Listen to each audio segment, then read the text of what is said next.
কয়জন মারছে বল? আমাদের 5-6 জনকে ওরা অনেক কোপাইছে, পুরো রামপাল নিয়ে এসে তারপরে কোপাইছে।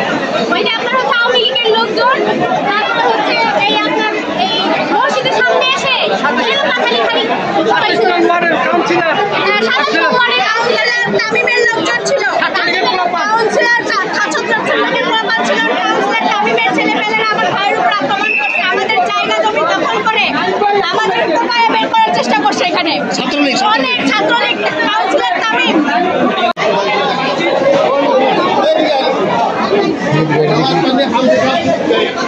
ছাত্রলীগের পোলাপান হামলা দিচ্ছে, নামাজ পড়া বেরিয়েছে। 27 ওয়ার্ড কাউন্সিলর তামিমের লোকজন যারা আওয়ামী লীগের আমাকে দখল করছে, এরা পরে অতর্কিতভাবে মসজিদে ঢুকে আমার উপরে হামলা করছে। সবাই আমি নিষেধ করছি অপরে, আপনি দেখেন যা কিছু হবে আইনের মাধ্যমে আইনিভাবে মোকাবেলা হবে, কোনো সমস্যা নেই। আপনারা কেউ, আমরা এখানে নিরস্ত্র অস্ত্র ছাড়া আইছি, আপনারা কেউ অস্ত্র নিয়ে আমাদেরকে আঘাত করেন না। আমার বোন, মা বোন, আমার ভাইরা সবার উপরে তারা আঘাত করছে অস্ত্র নিয়ে। 27 নং ওয়ার্ড কাউন্সিলরের তামিম, কামরুল ইসলাম, অ্যাডভোকেট কামরুল ইসলাম, আজি সিলেমের লোক, 3 নেতা আওয়ামী লীগের এই 3 দুর্নীতিবাদ নেতার লোকজন মিলে আমাদের উপরে হামলা করছে।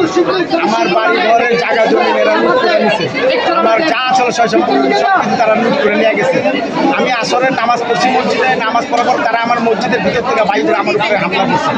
আমার অস্ত্র দিয়ে আমার পিছনে তারা ধারালো অস্ত্র দিয়ে আমার পিছনে কোপ দিচ্ছে মাথার মধ্যে। আমি তারপর বারবার করছি আমি আইনিভাবে যাওয়া হবে, নিরস্ত্রভাবে হবে, আইনের মাধ্যমে হবে, আপনারা কেউ অস্ত্র হাতে নেওয়া।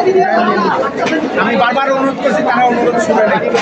তারপরে তারা আমাদের উপরে হামলা করছে, আমার মা বোনের উপরে হামলা করছে। ওদের হাতে অস্ত্র ছিল, আমার হাতে গুলি করছে, ওরা হাতে অস্ত্র গুলি মারছে,